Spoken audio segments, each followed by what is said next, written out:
In life, we've seen within this part of the world great people like Al-Khwarizmi, who invented algorithm. Globally, Newton, Henry Ford, the Wright brother, Albert Einstein, and Elon Musk.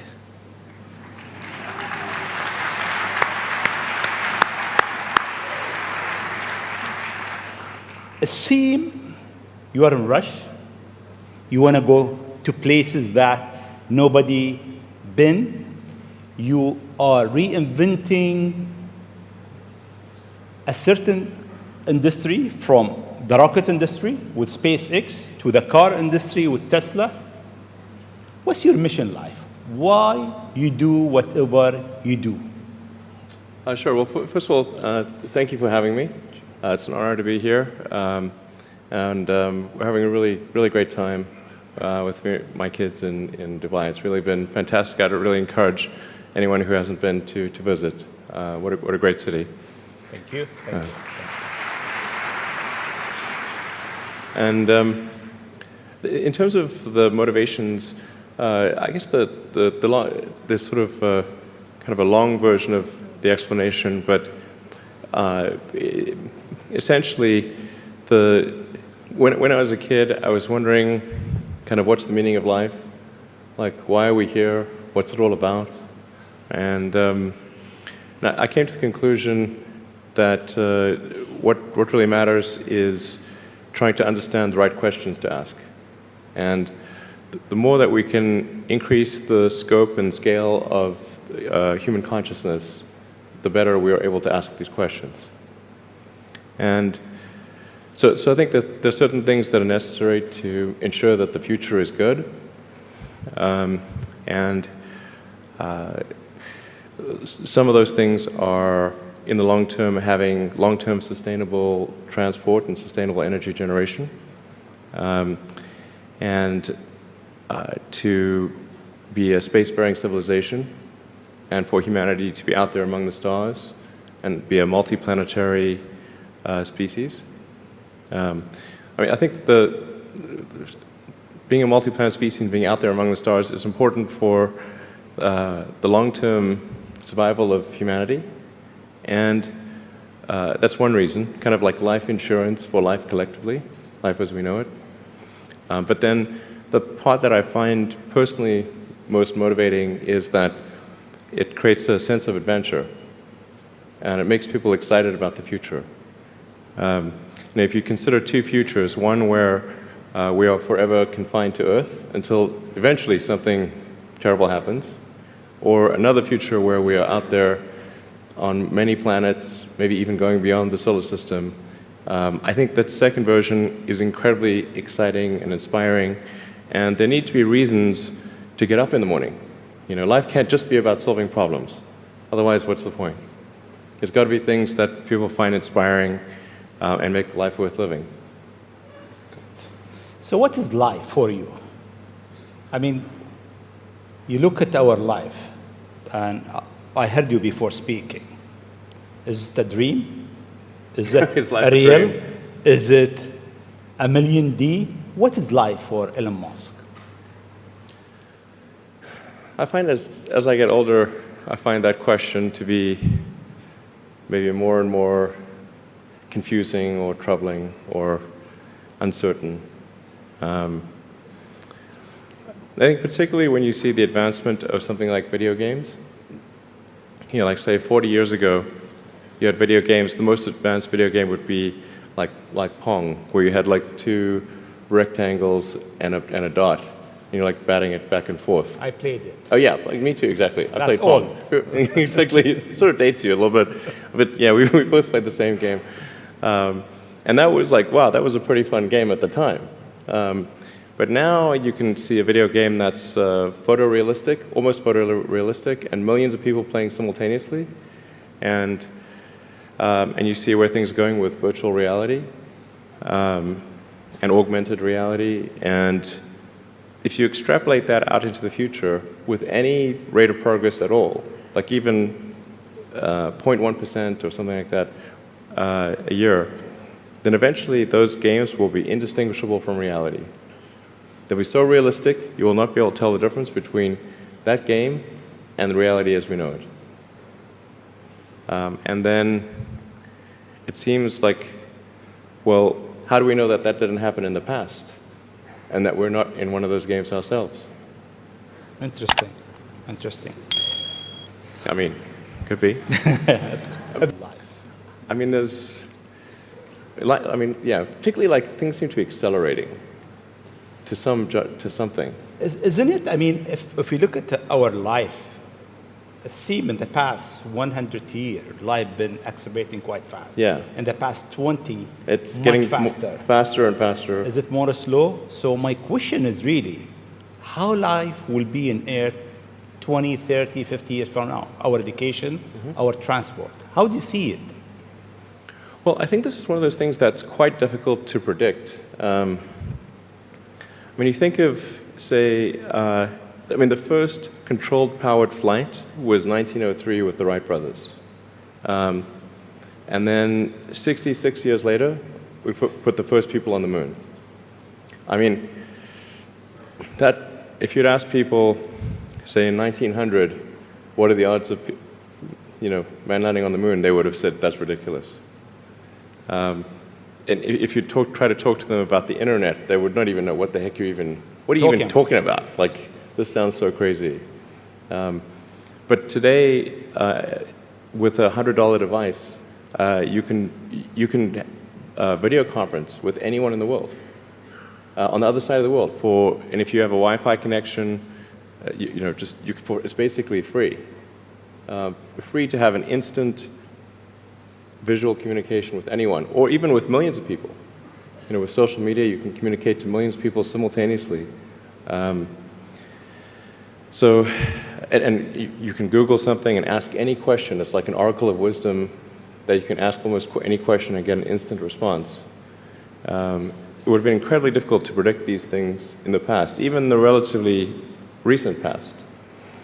So I think the one thing that we can be quite certain of is that any predictions we make today for what the future will be like in 50 years will be wrong. Okay. That's for sure. I mean, I think directionally, I can tell you what I hope the future has, as opposed to maybe what it will be, because this may just be wishful thinking. I mean, I hope we are out there on Mars and maybe beyond Mars, the moons of Jupiter. I hope we're traveling frequently throughout the solar system, perhaps preparing for missions to nearby star systems. I think all of this is possible within 50 years. And I think that would be very exciting to do that. And I think we'll see autonomy and artificial intelligence advance tremendously. I think that's actually quite near term. My guess is in probably 10 years, it will be very unusual for cars to be built that are not fully autonomous. 10 years. 10 years from now. Yeah. I think almost all cars built will be capable of full autonomy in about 10 years. As it is, the Tesla cars that are made today have the sensor system necessary for full autonomy, and we think probably enough compute power to be safer than a person. So it's mostly just a question of developing the software and uploading the software. And if it turns out that the compute power, that more compute power is needed, we can easily upgrade the computer. And so that's all Tesla's built since October of last year. And other manufacturers will follow and do the same thing. So getting in a car will be like getting in an elevator. You just tell it where you want to go, and it takes you there with extreme levels of safety. And that'll be normal. It'll just be normal. Like for elevators, there used to be elevator operators. You get in, there'd be a guy moving a lever. Now you just get in, you press the button, and that's taken for granted. So autonomy will be widespread. I think one of the most troubling questions is artificial intelligence. And I don't mean narrow AI, like vehicle autonomy I would put in the narrow AI class. It's narrowly trying to achieve a certain function.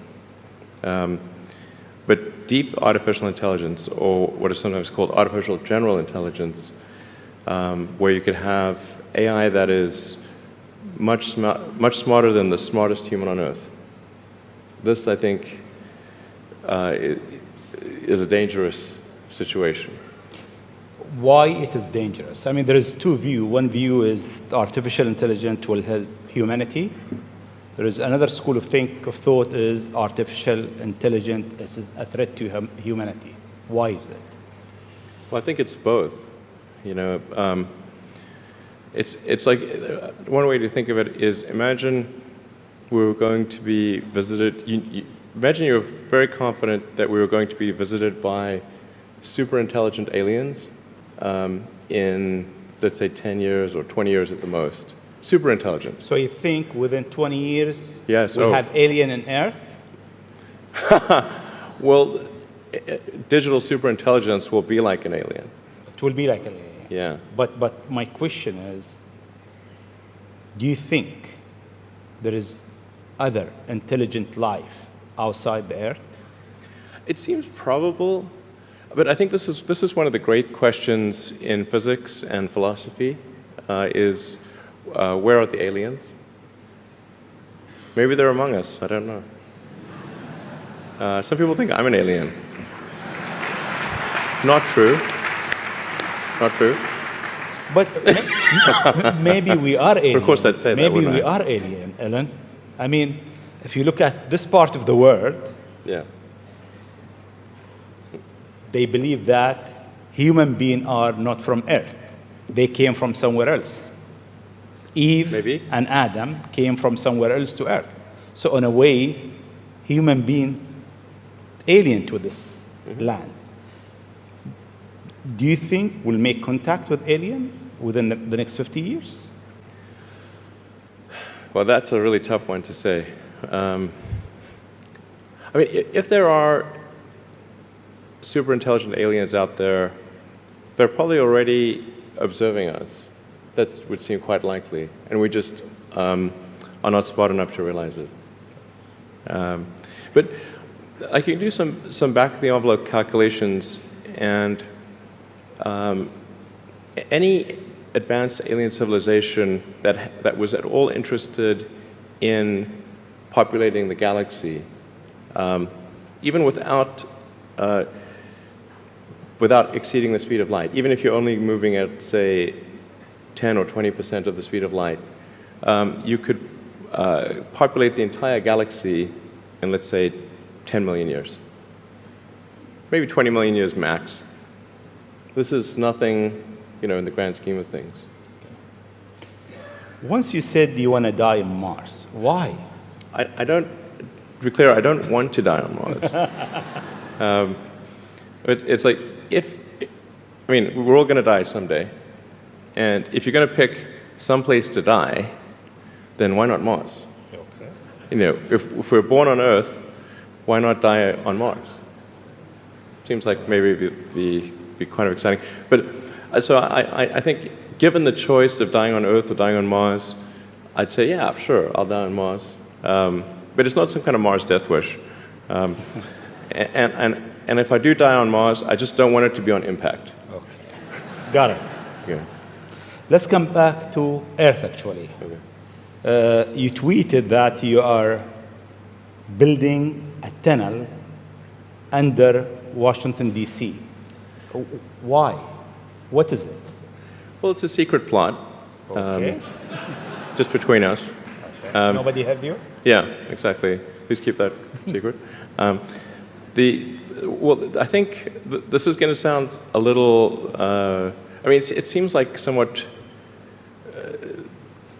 trivial or silly, but I've been saying this for many years now. But I think that the solution to urban congestion is a network of tunnels under cities.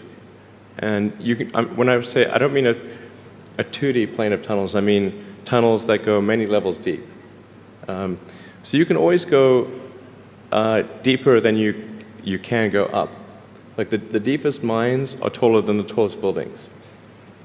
So you could have tunnels, a network of tunnels that is 20, 30, 40, 50 levels, as many levels as you want, really. And so given that, you can overcome the congestion situation in any city in the world. The challenge is just figuring out how do you build tunnels quickly and at low cost and with high safety. So if tunneling technology can be improved to the point where you can build tunnels fast, cheap, and safe, then that would completely get rid of any traffic situations in cities. And so I think that's why I think it's an important technology. Washington, D.C., LA, and most of the major American cities, most major cities in the world, suffer from severe traffic issues. And it's mostly because you've got these buildings you have tall buildings that are 3D, and you have a road network that is one level. And then people generally want to go in and out of those buildings at the exact same time. So then you get the traffic jam. Let's come back to UAE and Dubai. The first time I met you, it was 4th of June 2015 at your office in SpaceX. And I asked you, would you have a presence in UAE? And your answer was, I'm busy with China. Maybe not in the near future. Yeah. And almost a year and a half later, we are here. Seems time goes quite fast. Yeah. Why now? Well, I think actually things are going reasonably well in China. We had some initial challenges figuring out charging and service infrastructure and various other things, but now it's actually going fairly well, and so the timing seemed to be good to really make a significant debut in this region, starting in Dubai. Okay. In your opinion, what is the new disturbing thing that will come in technology next? What's next in technology? What's next in technology? That will disturb the way we live, the way we think, the way we do business. Well, the most near-term impact from a technological standpoint is autonomous cars, like fully self-driving cars. Like I said, that's going to happen much faster than people realize. It's going to be a great convenience to be an autonomous car, but there are many people whose jobs it is to drive. So in fact, I think it might be the single largest employer of people is driving in various forms. And so then we need to figure out new roles for what do those people do. But it will be very disruptive and very quick. Now, I should characterize what I mean by quick, because quick means different things to different people. There are over 2 billion vehicles in the world, approaching 2.5 billion cars and trucks in the world. The total new vehicle production capacity is about 100 million. Which makes sense because the life of a car or truck before it's finally scrapped is about 20, 25 years.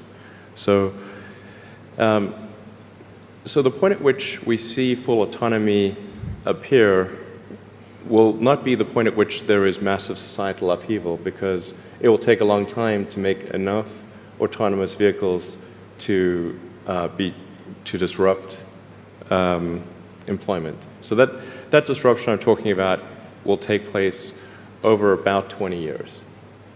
But still, 20 years is a short period of time to have, I think, something like 12 to 15% of the workforce be unemployed. Yeah, thank you. This is the largest global government summit. We have over 139 government here. If you want to advise government official to be ready for the future, what is 3 things or 3 advice you'll give them? Well, I think the first bit of advice would be to really pay close attention to the development of artificial intelligence. I think we need to just be very careful in how we adopt artificial intelligence and to make sure that researchers don't get carried away. Because sometimes what happens is a scientist can get so engrossed in their work, they don't necessarily realize the ramifications of what they're doing. So I think it's important for public safety that governments keep a close eye on artificial intelligence and make sure that it does not represent a danger to the public. Let's see. Secondly, I would say we do need to think about transport in general. And there's the movement towards electric vehicles, sustainable transport. I think that's going to be good for many reasons, but again, not something that happens immediately. That'll happen slower than the self-driving vehicles. So that's probably something that happens over 30 or 40 years, the transition to electric vehicles. So thinking about that in context, the demand for electricity will increase dramatically. So currently, in terms of total energy usage in the world, it's about 1/3 electricity, about 1/3 transport, about 1/3 heating. So over time, that will transition to almost all, not all, but predominantly electricity, which means that the demand for electricity will probably triple. So it's going to be very important to think about how do you make so much more electricity.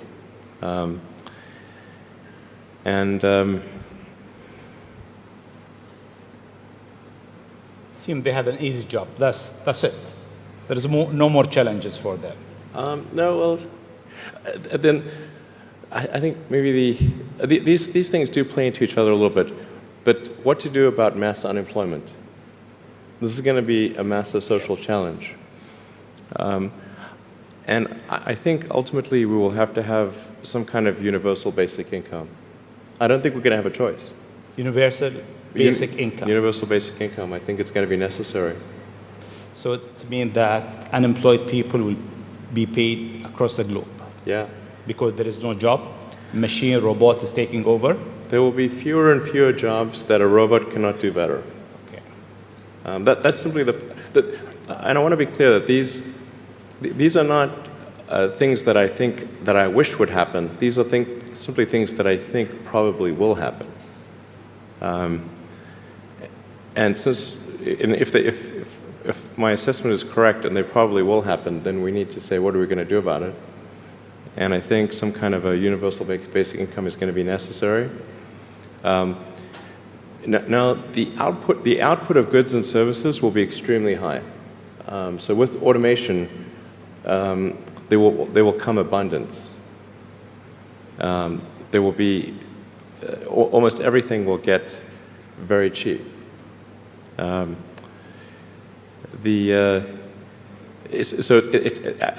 I think I think we'll just end up doing a universal basic income. It's going to be necessary. The harder challenge, much harder challenge, is how do people then have meaning? Like a lot of people, they derive their meaning from their employment. So if you don't have, if you're not needed, if there's not a need for your labor, how do you? What's the meaning? Do you have meaning? Do you feel useless? That's a much harder problem to deal with. And then how do we ensure that the future is going to be the future that we want, that we still like?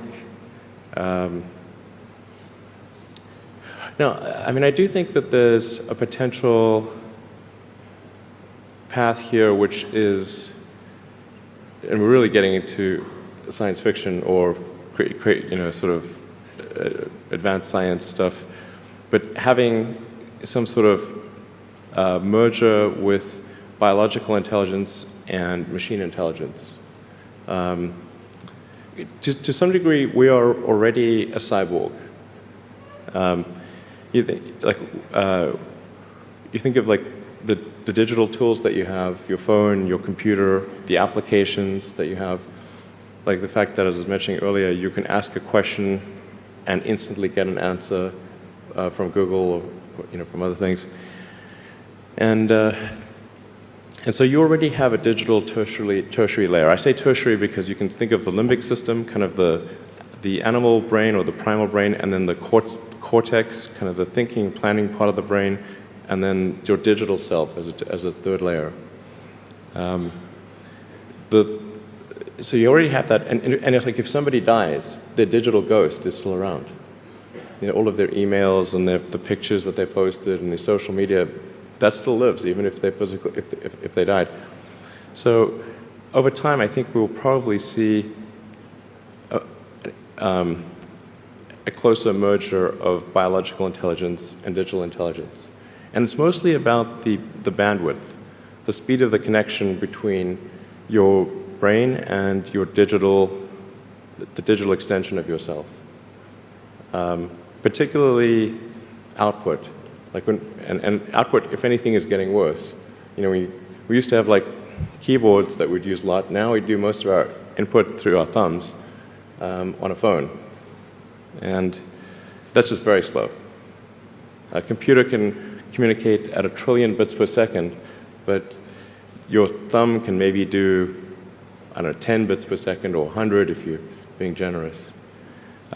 So some high bandwidth interface to the brain, I think, will be something that helps achieve a symbiosis between human and machine intelligence, and maybe solves the control problem and the usefulness problem.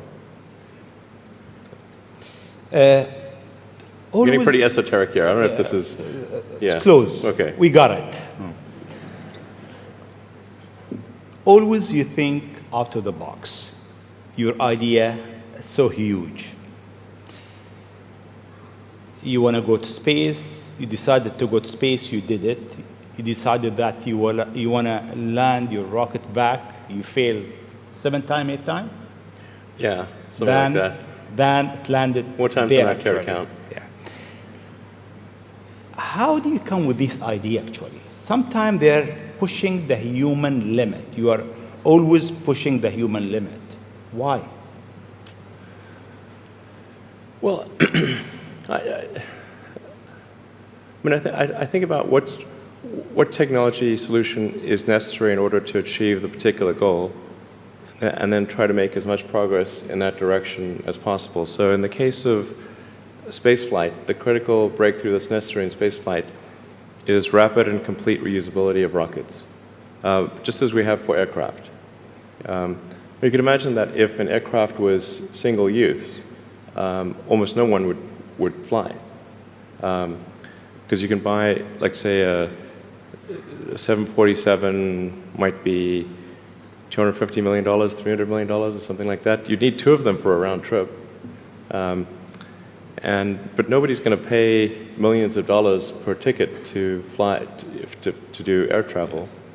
But because you can reuse the aircraft tens of thousands of times, the air travel becomes much more affordable.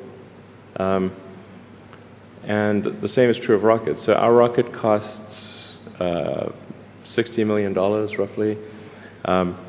So the capital cost, if it can be used once, is $60 million. But the capital cost, if it can be used 1,000 times, is $60,000.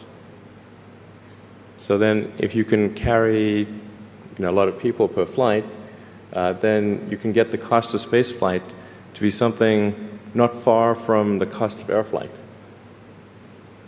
So it's extremely fundamental. Because Earth's gravity well is quite deep, Earth has a relatively, fairly high gravity, the difficulty of making a rocket reusable is much greater than the difficulty of making an aircraft reusable. And that's why a fully reusable rocket has never been developed thus far.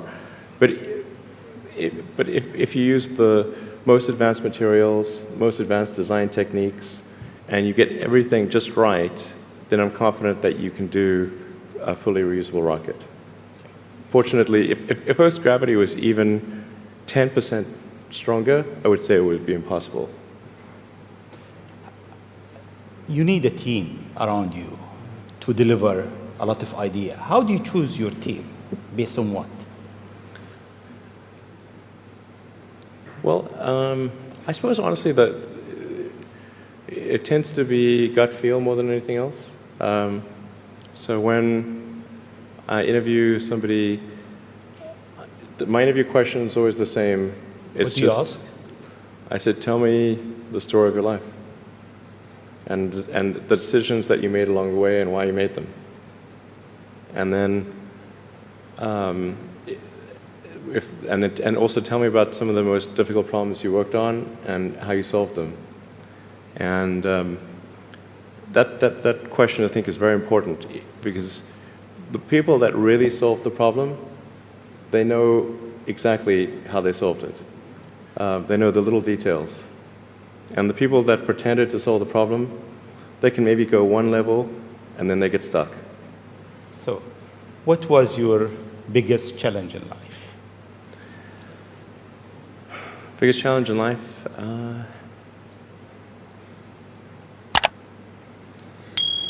No challenge. Well, no, there's a lot of them. I'm trying to decide which is which is the worst.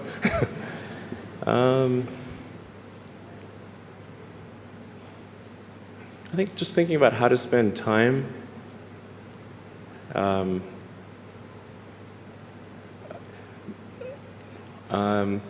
of the biggest challenges, I think, is making sure you have a corrective feedback loop, and then maintaining that corrective feedback loop over time, even when people want to tell you exactly what you want to hear. Okay. That's very difficult. Yes. Time is over. I'll ask you just one last question, Sure. if you allow me. In the World Government Summit, we have so many people so many young people actually, from across the globe. If you have an advice to them, young people globally who want to be like Elon Musk, what's your advice to them? I think that probably they shouldn't want to be. You? I think it sounds better than it is. Okay. Yeah, it's not as much fun being me as you'd think. I don't know. You don't think so? No. There's definitely, it could be worse for sure, but it's, I'm not sure I'm not sure I want to be me. Okay. But if, you know, I think advice, I mean, if you want to make progress in things, I think that the best analytical framework for understanding the future is physics. I'd recommend studying the thinking process around physics, like not the equations. I mean, the equations certainly they're helpful, but the way of thinking in physics is it's the best framework for understanding things that are counterintuitive. And you know, always taking the position that you are to some degree wrong, and your goal is to be less wrong over time. One of the biggest mistakes people generally make, and I'm guilty of it too, is wishful thinking. You know, like you want something to be true, even if it isn't true, and so you ignore the things that you ignore the real truth because of what you want to be true. This is a very difficult trap to avoid, and like I said, certainly one that I find myself in having problems with. But if you just take that approach of you're always to some degree wrong, and your goal is to be less wrong, and solicit critical feedback, particularly from friends. Like friends, particularly friends, if somebody loves you, they want the best for you. They don't want to tell you the bad things. So you have to ask them, you know, and say, really, I really do want to know. and then they'll tell you. Thank you very much. It's been